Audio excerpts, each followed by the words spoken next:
marin et il va nous faire partager son univers. Une journée donc avec un scientifique. On s'en va direction l'île des Antilles. Île située au large de la ville de Sifour dans le Var, c'est sur le port que nous avons rendez-vous avec Rémi Simide, jeune scientifique. Nous allons avec lui essayer de mieux connaître son métier. En fait, biologiste marin, ça regroupe vraiment beaucoup de choses. C'est simplement l'étude de tous les organismes qu'on retrouve sous la mer. Donc là, tout ça, ça regroupe énormément de choses. On a autant de la chimie, de la physique, de la biologie, de la géologie. Tout ce qui se passe sous la mer, en fait, ça peut être intéressant pour les biologistes marins. Donc moi, plus particulièrement, je travaille sur les poissons et sur un poisson en particulier, c'est l'esturgeon. L'esturgeon, c'est un poisson comme le saumon, un poisson migrateur. En fait, il se reproduit en eau douce et après, il va migrer en mer. L'esturgeon européen, jusque dans les années, fin des années 80, on en trouvait encore sur les côtes françaises. Il a malheureusement disparu. L'île des Antilles est connue pour son centre océanographique Paul Ricard, lieu de recherche et de protection. Comme chaque matin, Rémi se rend dans l'un des laboratoires du centre dans lequel se trouvent ses aquariums. Études de comportement, prélèvement, nourrissage, des tâches fondamentales pour l'avancée de ses études. Alors là, je suis avec des poissons qui ont à peu près 2 mois et demi, donc c'est des plus jeunes esturgeons. Et j'ai différents aquariums pour pouvoir traiter tous mes poissons différemment en fait. Chaque aquarium va être géré de manière différente. Le but de cette étude, c'est vraiment regarder le bien-être et le stress chez les poissons. Savoir si un poisson est en bonne santé, en mauvaise santé, s'il se sent bien ou pas bien. Donc moi, c'est exactement ce que je fais. Dans un premier temps, j'essaye de les mettre dans un bon état. Je leur donne une alimentation très bonne et différente entre chaque aquarium. Et après, je vais tous les stresser pour qu'ils soient dans un mauvais état. Je vais prendre du sang avant de les avoir stressés et après les avoir stressés.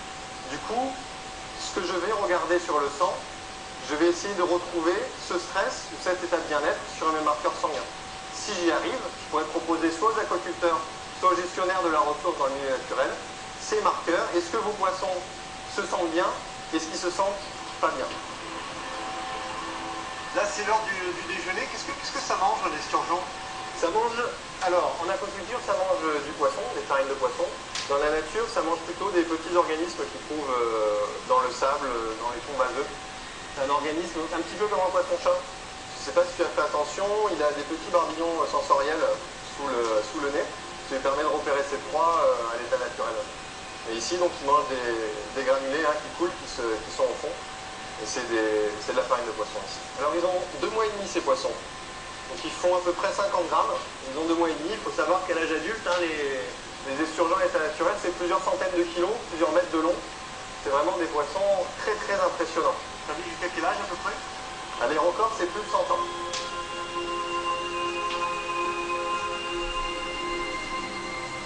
Il faut être extrêmement patient. Une de mes thématiques de recherche, c'est justement la recherche du sexe de l'esturgeon. Le sexe de l'esturgeon, ça fait maintenant à peu près 40 ans que des gens dans le monde entier le cherchent et que personne ne l'a encore trouvé. Donc en effet, c'est vraiment une question de patience. Par contre, Xavier, tu m'as pas demandé pourquoi est-ce qu'ils étaient si curieux ces poissons. Parce que tu sais, en fait, les esturgeons, c'est les poissons qui sont à la limite entre les requins et les poissons qu'on appelle osseux, ceux que tu as l'habitude de manger. Et c'est les seules espèces qui sont comme ça. Si ce groupe disparaît, si les esturgeons disparaissent, c'est ce groupe charnière entre les raies, les requins et les poissons osseux qui va disparaître. Et 200 millions d'années, ils ont survécu aux dinosaures, ces petits poissons. C'est quand même assez incroyable. C'est des bulles. Regarde, ils jouent avec les bulles. Bon, dans la vraie vie, ils cherchent de l'air. C'est mieux de dire qu'ils jouent avec des bulles, non?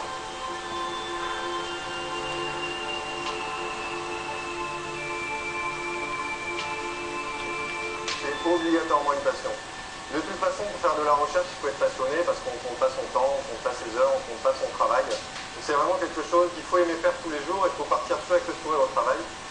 C'est quand même quelque chose d'extraordinaire de se dire que ce qu'on fait, personne ne l'a fait avant nous. Quand on fait de la recherche, on cherche des nouvelles choses. Donc c'est toujours, c'est très stimulant de se dire que ce qu'on va faire, c'est des nouvelles choses, c'est des découvertes tous les jours. C'est fait de beaucoup d'erreurs, de beaucoup de désillusions, mais aussi de découvertes qui peuvent être toutes petites au regard de la recherche en général, mais qui pour soi sont très importantes.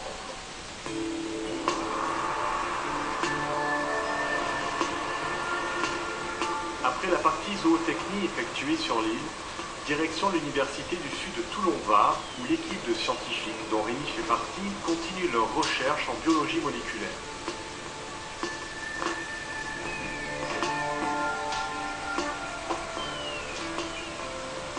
Voilà, ça c'est un congélateur un peu particulier qu'on n'a pas à la maison, parce qu'il est très froid et il est aux alentours de moins 80 degrés. Et à l'intérieur, on a tous nos trésors. Donc moi, je travaille sur l'esturgeon. Donc ici, j'ai plein d'esturgeons à l'intérieur. Donc soit sous forme de tissus. Donc les tissus, là, dedans, j'ai 16 esturgeons, donc avec des morceaux de cerveau, de gonades ou de nageoires de poisson, à l'intérieur de mes tubes. Mais aussi, j'ai mes tubes de sang d'esturgeon, qui sont conservés aussi à moins 80. Donc là, voilà, là j'ai le sang qui attend, qui peut rester là des années s'il le faut, pour les analyses qui seront faites derrière. Les poissons disparaissent, ça, globalement, les océans se vident. Plus particulièrement dans le cas de l'esturgeon, parce qu'en 2010, l'esturgeon, il a été dit que c'était l'animal le plus en danger de toute la planète. Pourquoi? En grande partie à cause de la surpêche. Si on veut lutter contre la surpêche, il y a un moyen très efficace, c'est de développer l'aquaculture. Si on développe l'aquaculture, on n'a plus besoin de pêcher le poisson à l'état naturel, donc on peut laisser ses stocks naturels se refaire. Mais sauf que pour faire l'aquaculture, on a besoin de connaître ce poisson. On a besoin de savoir comment il vit, ce qu'il faut lui donner à manger, dans quelles conditions il faut l'élever, jusqu'à quel âge, etc. Tout ça, c'est des questions qu'on a et qu'on ne connaît pas. Un poulet, un bœuf, on élève ça depuis des milliers d'années, on sait le faire aujourd'hui.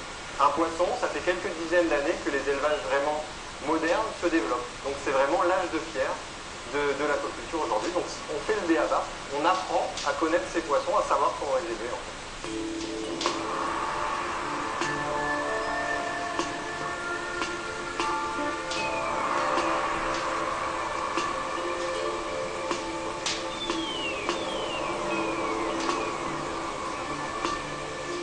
En recherche, des choses à chaque fois nouvelles. Donc ça veut dire que ça demande beaucoup de mise au point.